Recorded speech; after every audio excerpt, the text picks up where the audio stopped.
The snow had started falling lightly the day Aaron left for Silverpine, the kind of soft white flakes that make everything look peaceful, even danger. By the time he reached the Vandersons' Lake estate, the world was wrapped in quiet frost. From the pictures Iris later showed me, their house looked like something torn out of a glossy magazine. Tall glass windows reflecting the frozen lake, pine trees heavy with snow, and a stone fireplace so large it could swallow a man whole. But behind that beauty was something I could never quite describe, a chill that went deeper than winter. Iris's family, the Vandersons, prided themselves on elegance, tradition, and reputation. They were the kind of people who smiled with their lips, never their eyes. Garrett Vanderson, Iris's father, was a man who measured others by their last name and the watch on their wrist. Her mother, Helena, had a voice that could cut silk, soft, polite, but slicing underneath. Aaron told me they insisted on hosting a family weekend to help him feel more included. He believed them because he always wanted to believe the best in people.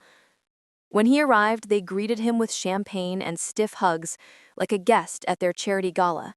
Iris tried to make him comfortable, but she was caught between two worlds, the family she came from and the man she chose. The more Aaron tried to blend in, the more they pushed him to prove himself. Garrett bragged about his business empire, slipping in lines about self-made men who really make it. Helena smiled and added, "It's rare to see someone from simpler backgrounds have such composure." Aaron only smiled back, too kind to let insults settle. That night, over dinner, the conversations turned sharp, the laughter hollow. Iris's brothers, Daniel and Chris, drank heavily, telling stories about skiing, yachts, and private schools. Every time Aaron tried to join in, they'd look at him like a curiosity. Daniel asked, "So, Aaron, what's it like not worrying about inheritance taxes?" The table erupted in laughter. Iris tried to change the subject, but Garrett only chuckled and poured more wine. Aaron texted me later that night, "They're a bit much, Mom, but I'm okay. Iris is trying." I wanted to tell him to come home, but I didn't want to sound overprotective.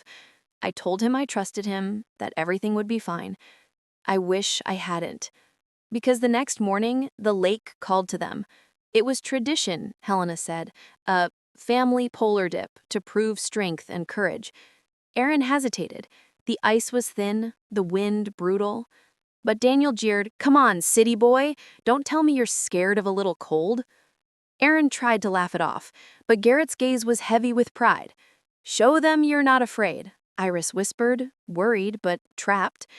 And so he walked with them down to the lake, his breath fogging in the air, his boots crunching in the snow. I wasn't there, but I've replayed that walk in my mind 1,000 times, every step taking him closer to the moment that would break our lives forever. I imagine how the world must have looked. Silver lake, dark sky, his reflection shimmering on the ice. They teased him, shoved him playfully. Aaron stood at the edge of Silver Pine Lake, his breath rising in pale clouds.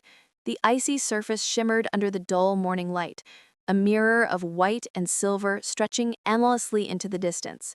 The others, Garrett, Daniel, and Chris, moved around him like restless shadows. Their laughter rang through the cold air, sharp and hollow.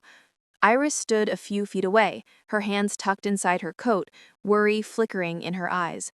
She said softly, "It's too cold. Maybe we should skip it this year." But Garrett only laughed, his deep voice echoing off the frozen pines. "A man who can't handle a little chill doesn't belong in this family." Aaron smiled faintly, that same gentle, trying smile he used when things hurt, but he refused to show it. "All right," he said, "just one dip." Daniel grinned and clapped him on the shoulder. "That's the spirit." He gave Aaron a playful push, too hard, too sudden. Aaron stumbled forward, his boots sliding on the ice. For a heartbeat, everyone laughed, even Iris, though her laughter trembled. Then the laughter stopped. The ice cracked, a sound so soft it almost didn't belong in the world, a thin, splitting whisper followed by a muffled scream. Aaron's body plunged through the surface, and the lake swallowed him whole. Iris screamed his name. The others froze. The world went silent except for the echo of breaking ice. "Aaron!" she cried again, running forward. Daniel pulled her back, shouting, "It's fine, he's a good swimmer." But the hole in the ice was already closing, jagged shards shifting like teeth. There was no sign of movement beneath. Garrett shouted, "Get a rope!" But no one moved. The air was full of confusion and fear. Iris broke free from Daniel's grip and dropped to her knees, reaching towards the hole, her fingers grazing the freezing water. Her screams tore through the morning. "He's not coming up! Help him!" Garrett's face hardened. "Stop panicking," he barked. "He'll come up." But he didn't. Seconds turned to minutes, and the surface of the lake went still again. Calm, deceitful, endless. Then Garrett muttered, "He probably hit a current. Call the staff." His tone wasn't horror, but annoyance. Daniel looked pale. Chris kicked the snow, muttering, "It was just a joke." Iris fell forward, sobbing into her hands. Garrett pulled out his phone, called emergency services, and calmly explained there had been an unfortunate accident. By the time the rescue team arrived, Aaron had been underwater for nearly 15 minutes. They pulled him out. Limp, blue, his hair frozen to his forehead. His lips were pale, his skin ghostly white. I would later learn that his heart had stopped twice on the way to the hospital. They said he was lucky to be alive, but I knew luck had nothing to do with it. When Iris called me, her voice was shattered, trembling. "Mom, it was an accident," she said, but I could hear the guilt buried under those words. I dropped the phone. The world spun. My son, my boy who brought laughter to our home, was lying in some cold hospital bed because of their cruelty. When I reached the hospital that night, the snow was falling again. Machines hummed softly in the ICU. Aaron lay still, tubes in his arms, a faint beeping keeping time with a heart too tired to beat on its own. His hair was damp, his skin pale as the sheets.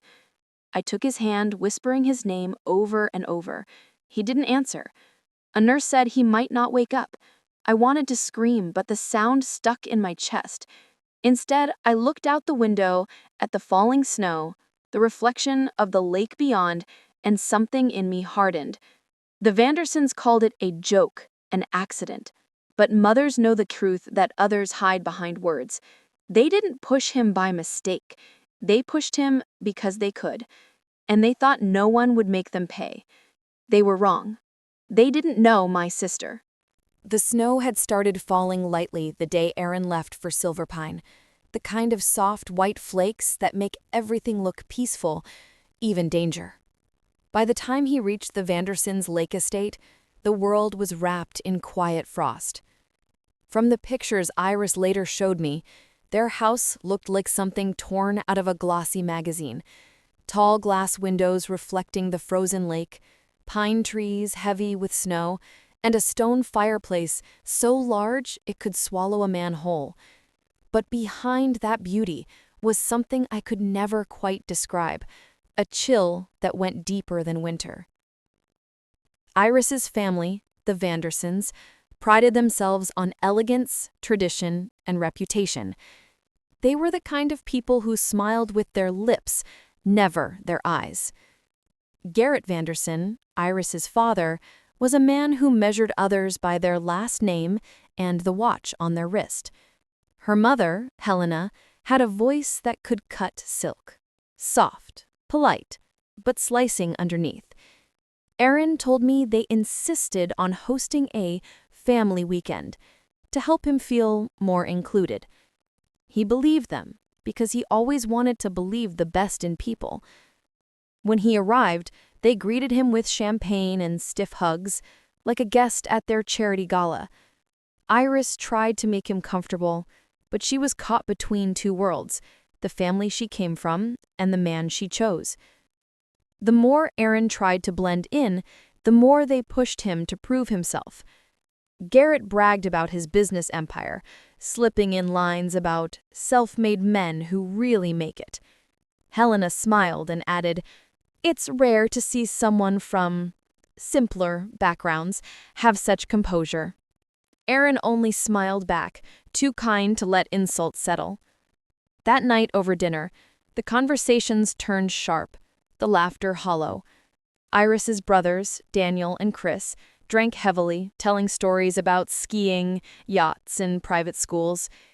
Every time Aaron tried to join in, they'd look at him like a curiosity. Daniel asked, "So, Aaron, what's it like not worrying about inheritance taxes?" The table erupted in laughter. Iris tried to change the subject, but Garrett only chuckled and poured more wine. Aaron texted me later that night. "They're a bit much, Mom, but I'm okay. Iris is trying."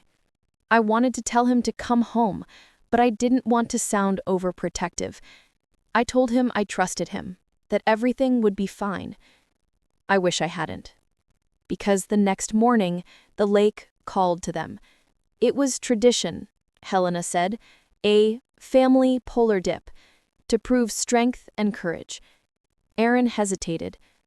The ice was thin, the wind brutal.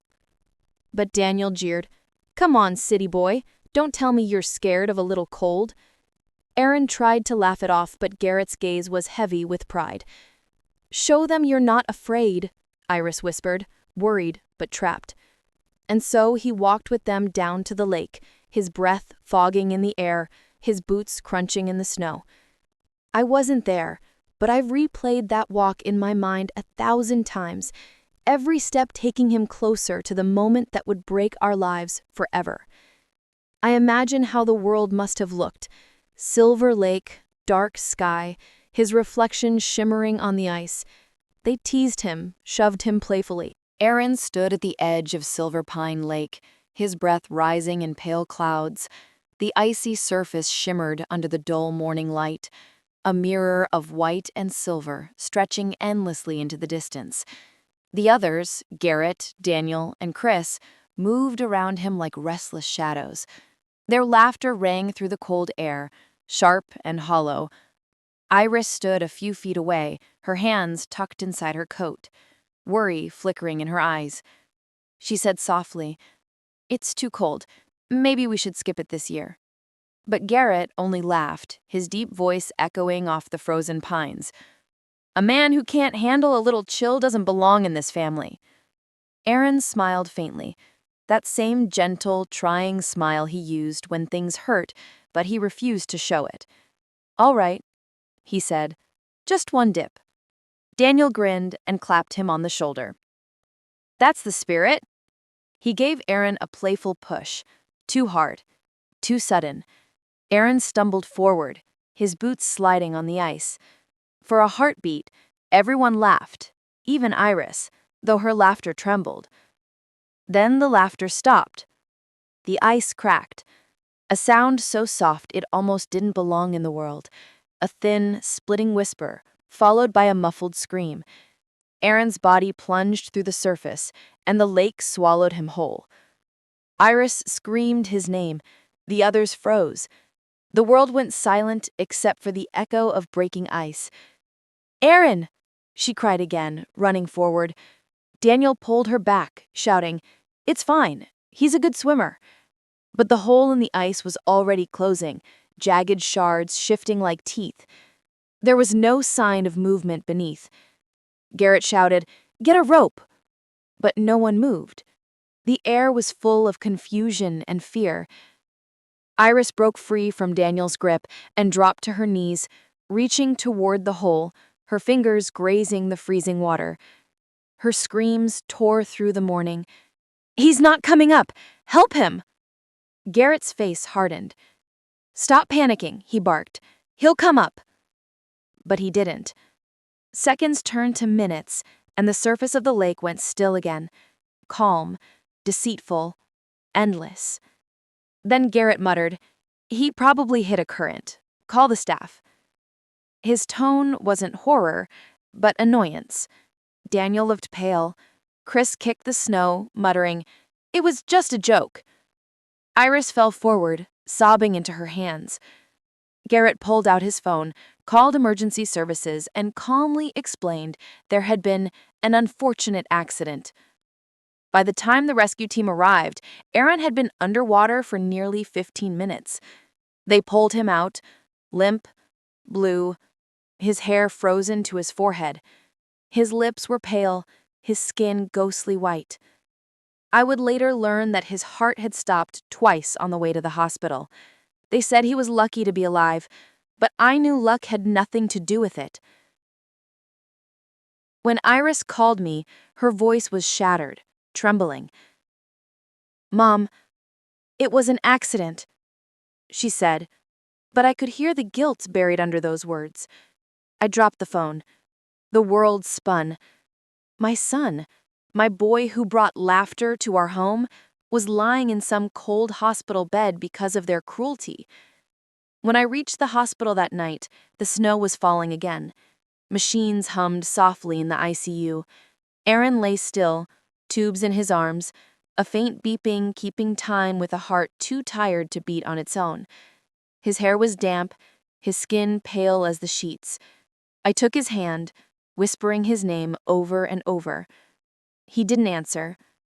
A nurse said he might not wake up. I wanted to scream, but the sound stuck in my chest. Instead, I looked out the window, at the falling snow, the reflection of the lake beyond, and something in me hardened. The Vandersons called it a joke, an accident. But mothers know the truth that others hide behind words. They didn't push him by mistake. They pushed him because they could, and they thought no one would make them pay. They were wrong. They didn't know my sister. The hospital smelled of antiseptic and quiet despair. Machines beeped softly, their rhythm taunting me with every fragile heartbeat my son managed to hold on to. I sat there for hours, my fingers locked around Aaron's hand, whispering prayers to a God I hadn't spoken to in years. His skin was cold, not from the lake anymore, but from something deeper, something that had drained his warmth long before he fell into that icy water. When the doctor finally came, his voice was measured, careful. "He's stable, but still unconscious. There's swelling in the brain. We'll know more in the next 48 hours. I nodded, but his words slipped through me like smoke. I couldn't think, couldn't breathe. I stepped out of the room, my knees trembling, my heart thudding like a drum. And that's when I saw them, the Vandersons, standing in the hallway like royalty who'd just attended a charity event. Garrett in his long coat, Helena with her pearls, Daniel and Chris whispering to each other, avoiding my eyes. Iris stood apart, her mascara streaked down her cheeks. I walked up to them, my voice raw. "What did you do to my son?" Garrett turned, frowning slightly, as though my grief was inconvenient. "It was a terrible accident, Mrs. Hale. We've already spoken to the police." "Accident?" I spat the word out like poison. "You call shoving someone into a frozen lake a joke? You call nearly killing him an accident?" His eyes narrowed. "Watch your tone. I understand you're upset, but we've cooperated fully. We're all shaken." Helena placed her hand on his arm, sighing. "It's tragic, truly, but blame won't help your son recover." My chest burned. I wanted to scream, to hit, to destroy every trace of their calmness. But I didn't. Instead, I looked straight into Iris's eyes. "You saw it happen," I said softly. "Tell me the truth." She broke down, sobbing quietly. "They were just joking, Mom. They didn't mean—" Garrett cut her off sharply. "Enough, Iris." His voice was ice. "You've said enough to strangers already." Then he turned to me, his expression flat. "Our lawyer will handle any further questions. I think it's best if you rest." I watched them walk away, their footsteps echoing down the sterile hall. That's when something inside me broke, and another part, the one I'd buried for years, woke up. I pulled out my phone. My hands were shaking, but my voice was steady. "Marla," I whispered when she answered. Just her name brought a strange comfort. My older sister had always been different. Strong where I was gentle, fierce where I hesitated. She had left town years ago after what she called a necessary mistake. People said she'd done things, dark things, to protect those she loved. She never denied it. "It's me," I said, my voice breaking. "They hurt him. They almost killed Aaron." There was a pause on the line, then her voice low and sharp as a blade. "Who?"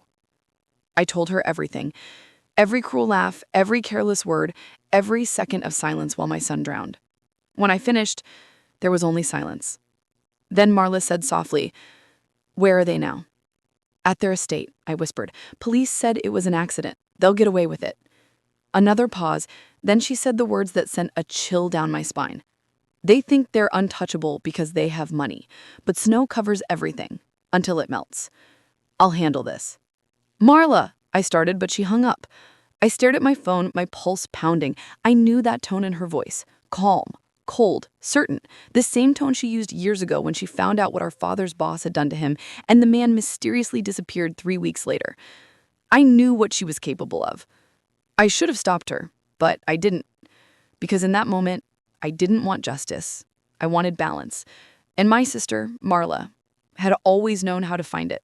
It was late afternoon when I saw their car pull up outside the hospital, a dark SUV coated with the dust of too many highways. Marla stepped out slowly, her presence like a storm that hadn't yet broken. She looked different, older, sharper, with silver strands streaking through her black hair and eyes that missed nothing. She wasn't the kind of woman who needed to announce herself. Silence bowed around her. I hadn't seen her in nearly 7 years, not since the night we fought about how she handled the man who tried to ruin my marriage. She had always been dangerous in the way fire is, beautiful when it dances, deadly when it burns. She hugged me, and for a brief second, I melted into her strength. "Where is he?" she asked softly, and I led her into Aaron's room. When she saw him lying there, tubes, bruises, pale skin, something changed in her face. Not pity, not sadness. It was a calculation, the kind she made before deciding how to break someone's pride. "Who did this?" she whispered. I told her again about the Vandersons, about their arrogance, about how the police dismissed it as horseplay gone wrong. Marla's jaw tightened. "Rich people's games always have poor rules," she said quietly, "but they bleed the same." That evening, she stayed beside Aaron's bed, silent, watching every flicker on the monitor. I tried to talk to her, to explain that I just wanted justice, not revenge. She turned to me, her eyes calm. "You called me, not the police. Deep down, you already know what you want." I didn't reply. My chest ached, because she was right. There was a part of me, the mother, the broken woman, that wanted them to suffer like I was suffering, to feel their hearts sink into that cold darkness my son had nearly died in. Later that night, Marla went out for a walk. When she returned, her boots were wet and her coat smelled faintly of lake water and wood smoke. "You went to the Vanderson estate, didn't you?" I asked. She didn't answer. Instead, she sat by the window, gazing at the snowflakes drifting past the glass. "You'd be amazed," she murmured, "how fragile people's lives are when they think no one's watching."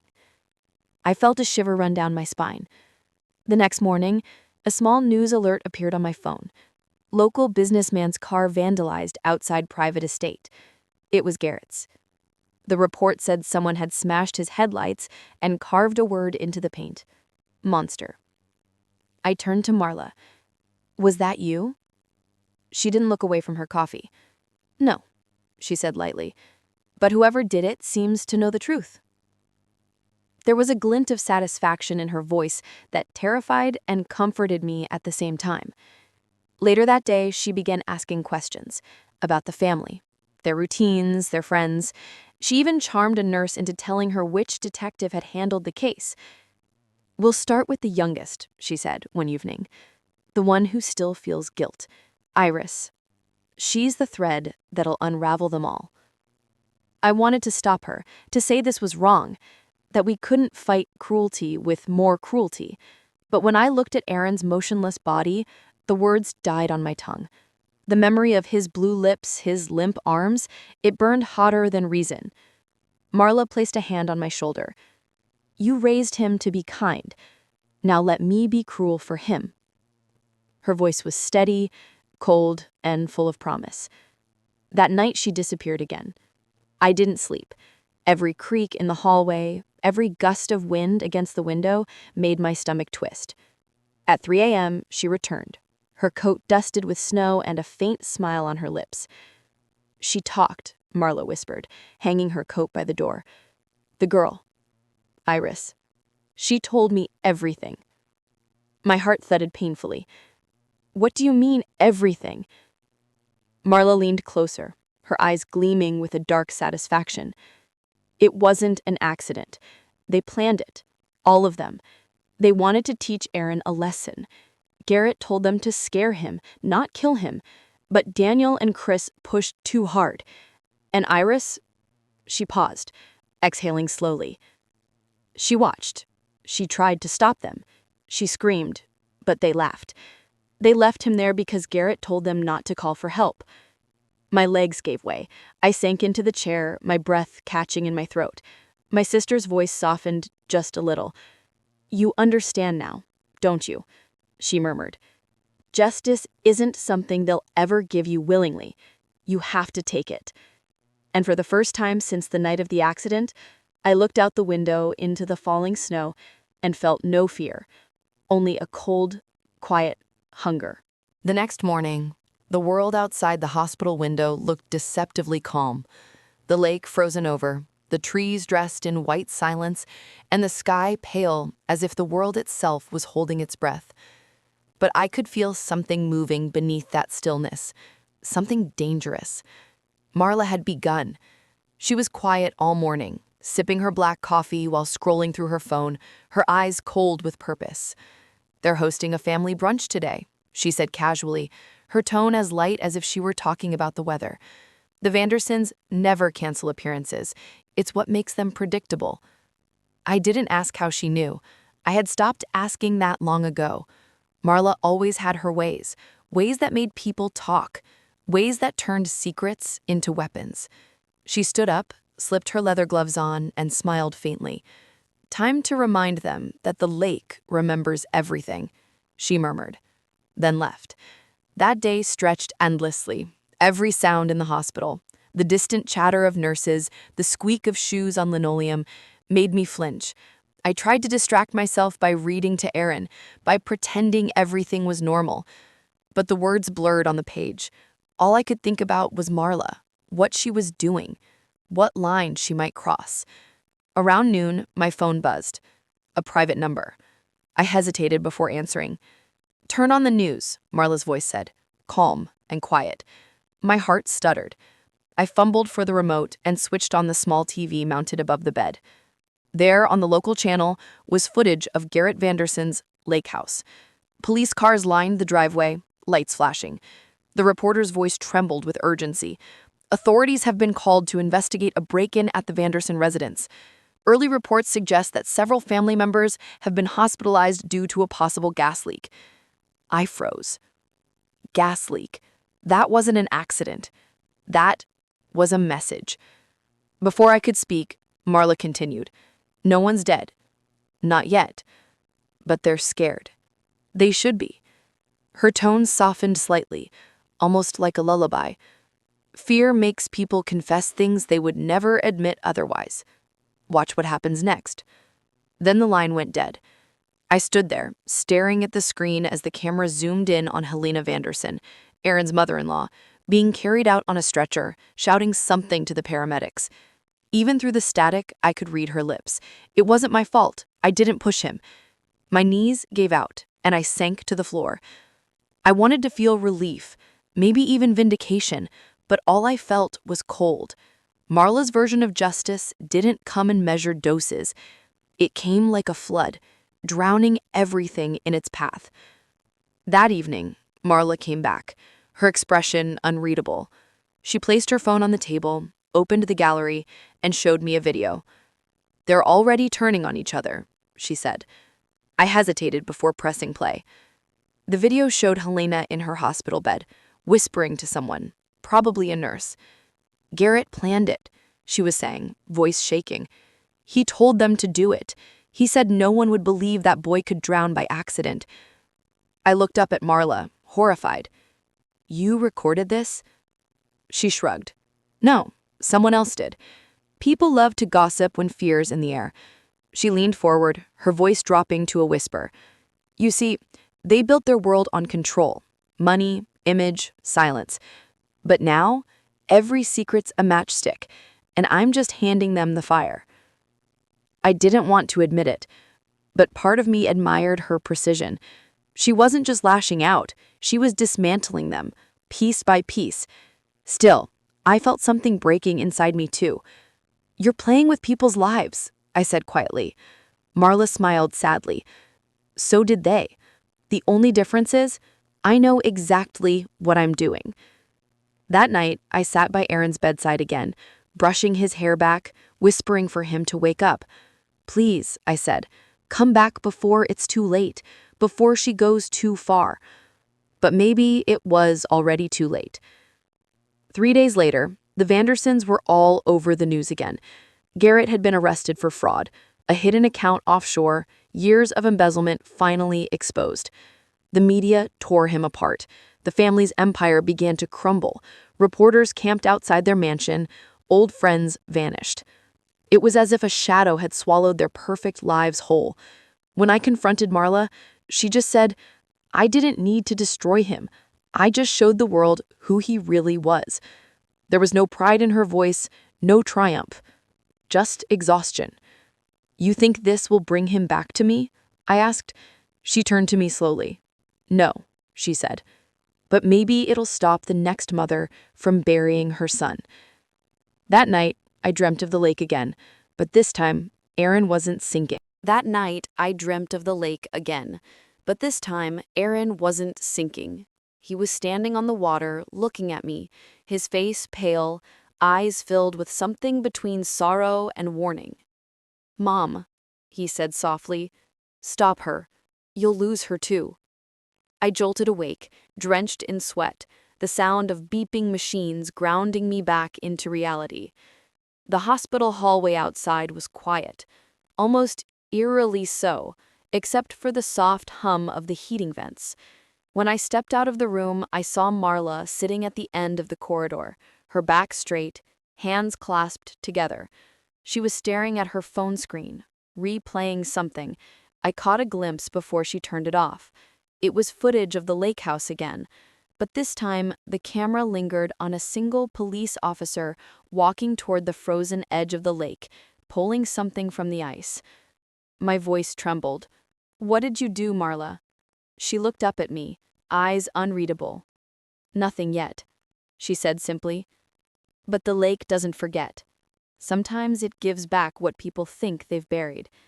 There was something in her tone that terrified me more than anger ever could. It was calm, too calm. I followed her gaze to the television in the waiting area, where the local news played on low volume. The reporter's voice broke through the static. Authorities discovered new evidence near the Vanderson estate, believed to be connected to last week's incident involving Garrett Vanderson's son-in-law. The screen showed divers in the icy water pulling up a small metal box. Marla didn't flinch. "That," she whispered, "is going to open the right doors." By afternoon, the news had spread everywhere. The box contained a waterproof camera, one that had recorded everything: Aaron's fall, the laughter, the moment they drove away. It wasn't perfect footage, but it was enough to destroy them, enough to expose them for what they truly were.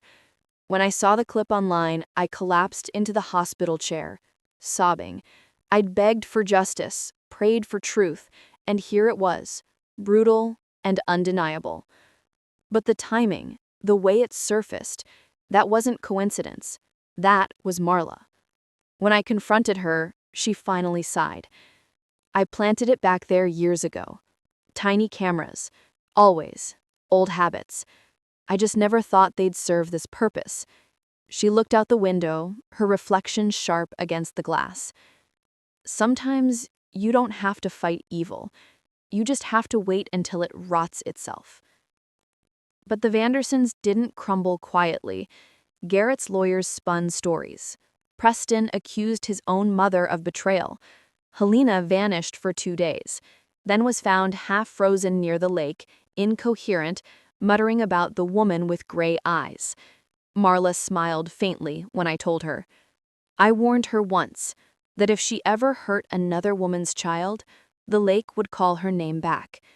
It sent a chill through me, because Marla didn't believe in superstition, only consequences. 2 days later, Aaron's eyes opened. Just for a moment. A flicker, a breath, a faint squeeze of my hand. The doctors called it progress. To me, it felt like a miracle. I told Marla that night, expecting to see joy, maybe relief. Instead, she grew quiet. "Then it's almost over," she said softly, pouring herself a drink. I frowned. "What do you mean, almost over?" She looked at me, her expression distant. "You wanted justice, not blood. That's what I promised you. So I'll finish this cleanly." The next morning, the Vanderson estate burned. No one was inside. They'd already been forced out by investigation, fear, and disgrace. But the fire devoured everything. The papers called it an electrical fault. The police called it unfortunate. But I knew. I saw the faint scorch on Marla's coat when she hugged me goodbye that evening. She kissed my forehead, her hand trembling for the first time. "You'll never have to think of them again," she whispered. "Let him heal in peace." When she walked away into the snowy parking lot, her figure faded into the falling white, like a ghost disappearing into memory. I wanted to run after her, to say thank you or stop her. I didn't know which. But I just stood there, the cold air stinging my lungs, and whispered into the wind. The lake remembers everything. The morning Aaron woke up fully, the world outside the hospital window looked different. The snow had stopped, the sky was pale blue, and the lake in the distance shimmered with sunlight. Too calm, too still. I sat beside him, holding his hand as his eyelids fluttered open.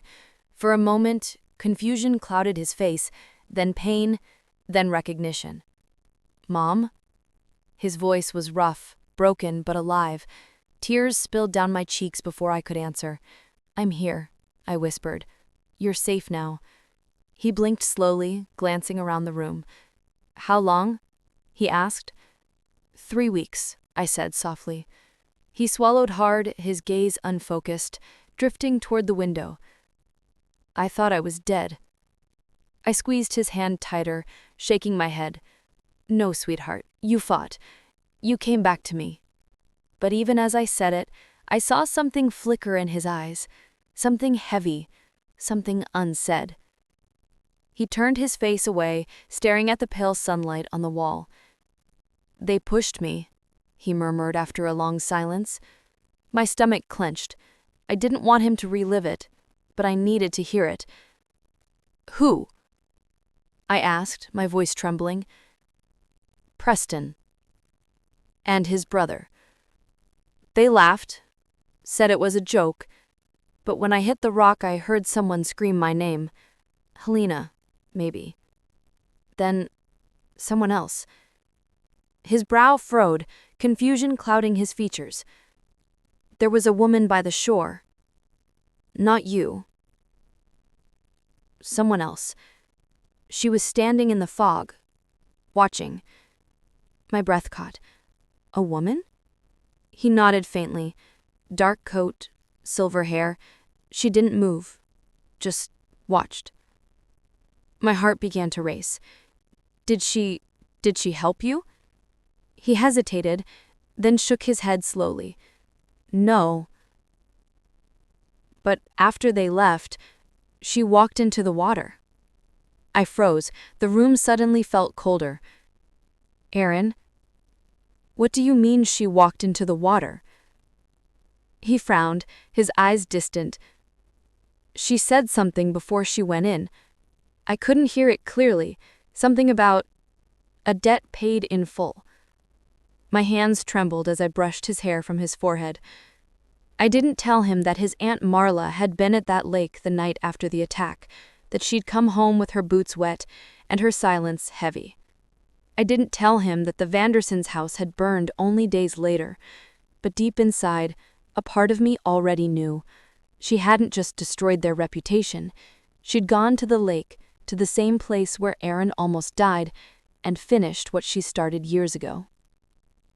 Later that day, while Aaron slept, I stepped outside the hospital for the first time in days.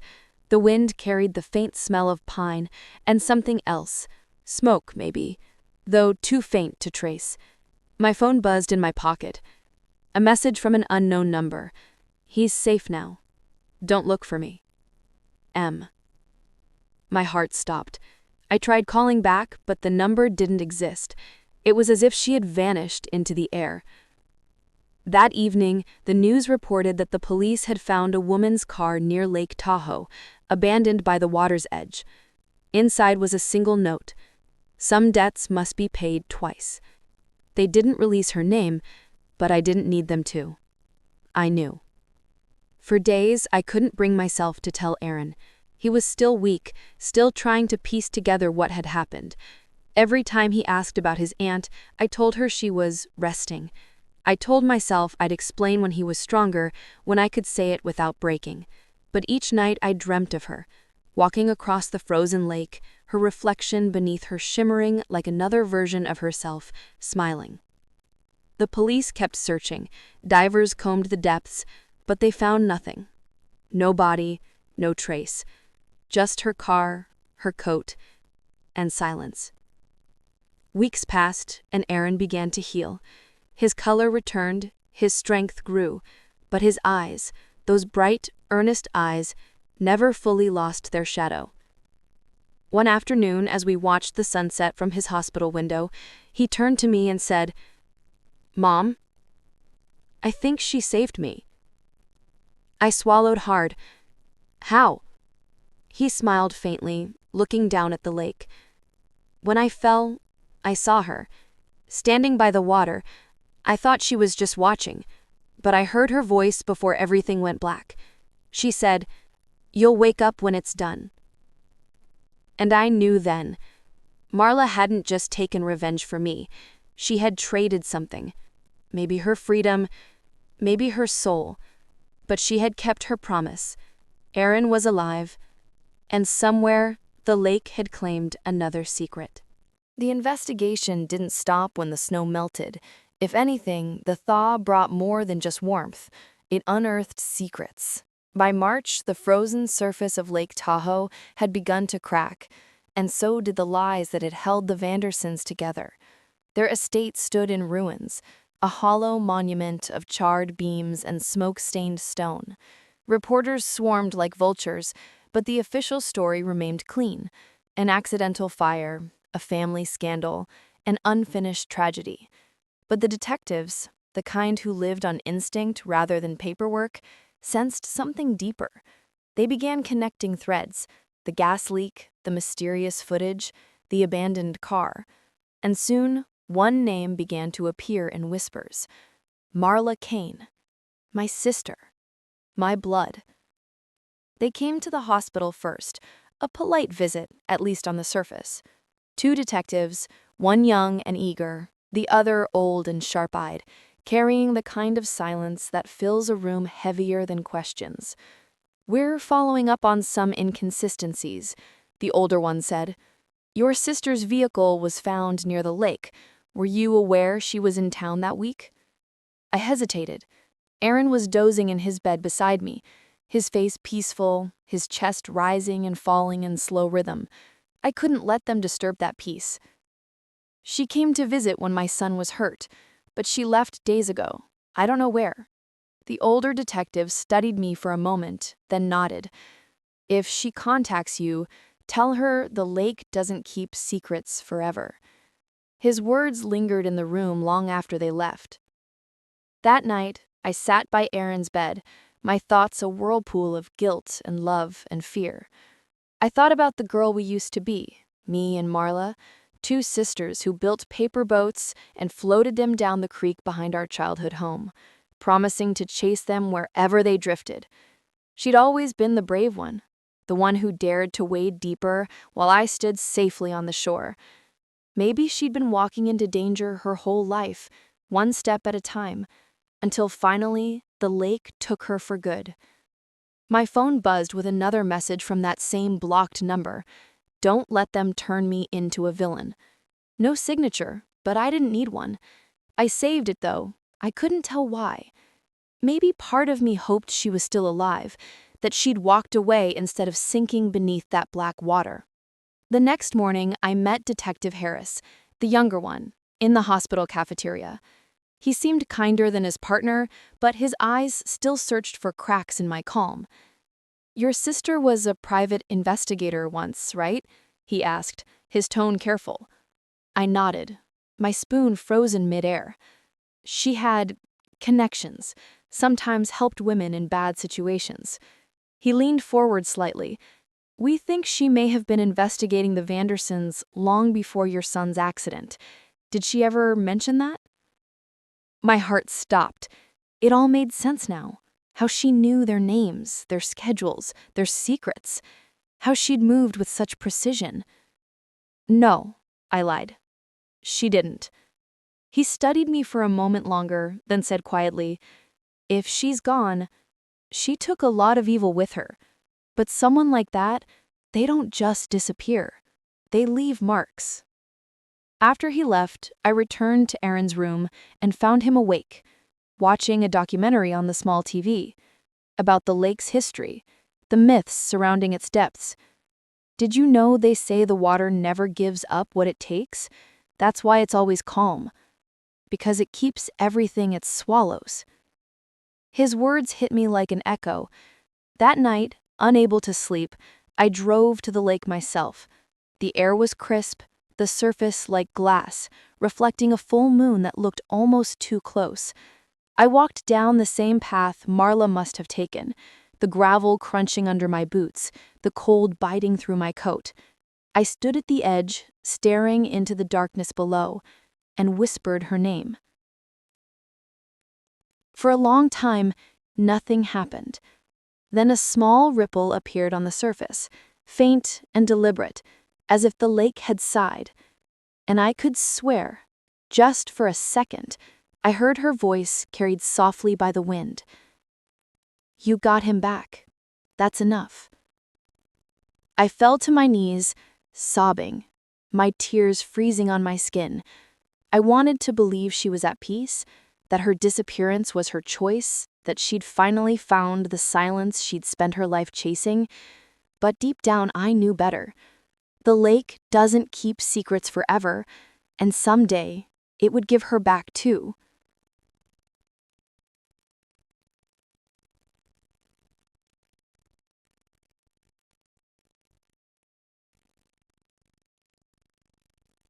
A week later, the lake surrendered something. Not a body, not yet, but something that broke the town's silence like a gunshot. The morning news flashed with footage of divers hauling a small, rusted lockbox from the icy shallows near the Vanderson estate. Reporters gathered at the dock, voices sharp and breathless, as they speculated about new evidence in the Vanderson investigation. I sat in the hospital room, frozen, watching the live broadcast. The box looked old, dented, but sealed tight, the kind of thing Marla would have used. Detective Harris's voice echoed from the TV as he spoke to the press. "We believe this may contain material relevant to the Vanderson family's financial crimes, as well as evidence linked to the recent arson incident." I didn't need him to say it aloud. I already knew. Whatever was inside, it was her final move. That evening, Harris came to see me again. His coat was damp from the lake mist, his expression unreadable. "We opened the box," he said quietly. "You might want to sit down." My knees weakened, but I stayed standing. Inside, we found several flash drives, a stack of documents, and a handwritten note addressed to you. My breath caught. He handed me an evidence envelope, the paper cool and sterile in my trembling hands. Inside was a small folded letter, the edges slightly wrinkled for moisture. The handwriting was unmistakable. Neat, deliberate. Marla's. My vision blurred as I began to read. "If you're reading this, it means the lake kept my promise. I didn't plan for it to end this way, but I always knew justice had a cost. I only ever wanted to make sure he lived. Your boy, my nephew, the one who still believed in goodness. The Vandersons took too much from too many, and someone had to balance the scales. I used their own crimes to destroy them. Not the lake, not luck, just truth. Everything in this box will prove what they did, not just to Aaron, but to the women they paid off, the people they silenced. Give it to the police if you must, but if you want peace, throw it back. Some truths aren't meant to be carried by the living. My hands shook as I lowered the page. Harris was watching me, his eyes soft but curious. We also found photos. Old surveillance. Your sister must have been tracking them for years, maybe since before your son even met their daughter. I nodded slowly, my heart heavy. It all made sense now. How she'd known their weaknesses, their hiding places, the cracks in their perfect image. She hadn't just avenged Aaron, she'd been hunting them long before the accident, maybe because she saw the danger I refused to see. She was trying to protect us, I whispered. Harris nodded. Maybe, but protection and revenge can look the same from a distance. After he left, I unfolded the letter again, reading her last line over and over.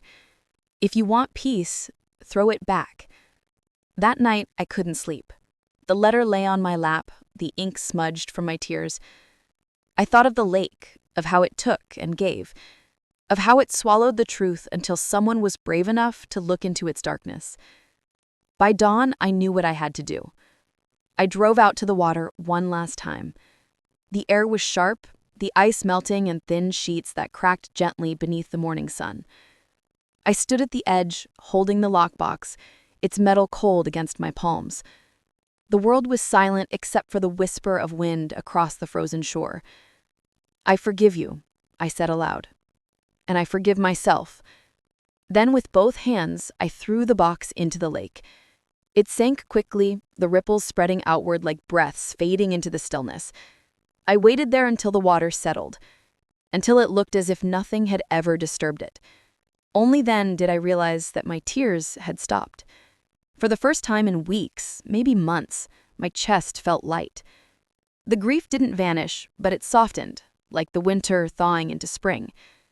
When I turned back, the wind carried a faint echo across the lake, a voice I could almost believe was real. That's my girl. I smiled through the tears and whispered, "Goodbye, Marla." Months passed, and the lake that once swallowed my grief now mirrored the slow healing of my heart. The ice had melted completely, leaving behind ripples of green and gold that shimmered under the morning sun. I visited often, not to mourn, but to remember. Not the tragedy, but the love that had endured despite it all. Aaron, my boy, had begun to smile again.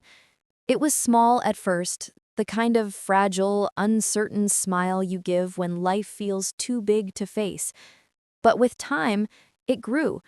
He started taking short walks around the garden, sometimes standing at the water's edge, his gaze distant, but peaceful. The doctors called it progress. I called it a miracle.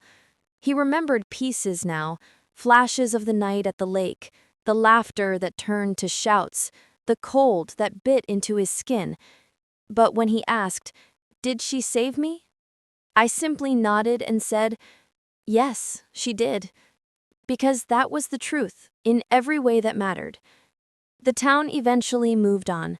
The Vanderson family name was buried under headlines and legal battles, their empire crumbling piece by piece. Some said justice was served, others whispered that curses ran in blood. I didn't care which was true. All I knew was that their arrogance had finally drowned, not in the lake, but in the weight of their own secrets. As for me, I found a strange peace in solitude. I took over Marla's little cottage by the hill, the one with wildflowers creeping up the fence, and a porch that faced the water. Inside, her things remained untouched, the books, the old radio, her favorite red scarf hanging by the door. I couldn't bring myself to pack them away. Instead, I filled the house with life again, Aaron's laughter, the smell of coffee, the sound of the radio playing softly in the evenings. Sometimes I'd sit by the window and talk to her the way we used to when we were girls. "We made it, Marla. He's safe." But peace doesn't erase memory. It teaches you how to carry it differently. I often wondered whether my sister's spirit still lingered here. Not trapped, but watching, making sure we didn't lose our way again. The night before spring came, I dreamed of her. She stood by the lake, her hair loose, her face calm. She didn't speak, but she smiled, that same knowing smile that used to drive me crazy when we were young. Behind her, the water shimmered with the colors of dawn. When I woke, the house smelled faintly of her perfume, and I knew she was gone, finally at rest. That morning, I walked down to the lake one last time. The air was warm, the kind that promises renewal. I brought 2 white lilies, one for her, one for everything we'd lost, and let them drift into the gentle current. As they floated away, I felt something uncoil inside me, a release, a forgiveness that ran deeper than words. The lake didn't scare me anymore. It wasn't a place of death. It was a keeper of stories. Ours among them. Aaron came up behind me, his hand slipping into mine. "Mom," he said quietly, "do you think she's happy now?" I looked out at the water where the lilies danced in the light. "Yes," I said softly. "She's finally free." He nodded, and for the first time in a long while, the silence between us felt whole, not empty, but filled with everything we didn't need to say. As we turned to leave, a soft breeze stirred the surface of the lake, sending tiny ripples toward the shore. I paused, glancing back. For just a heartbeat, I thought I saw her, Marla, standing there in the reflection, smiling, the wind tugging at her hair. Then she was gone, leaving only the sunlight and the sound of the water. Life went on after that, slower, kinder. I tended to the garden, Aaron helped rebuild the cottage fence, and each evening as the sun dipped low, the lake glowed like molten gold. It was then I realized something my sister must have known all along. Justice isn't about vengeance or punishment. It's about peace, and sometimes peace isn't found in fighting back. It's found in letting go. When the breeze rose again, I closed my eyes and whispered, "Rest easy, Marla. The storm is over." The world was quiet, but in that quiet, I heard her voice, faint, warm, carried by the wind. "You kept your promise." And this time I smiled without tears, because she was right.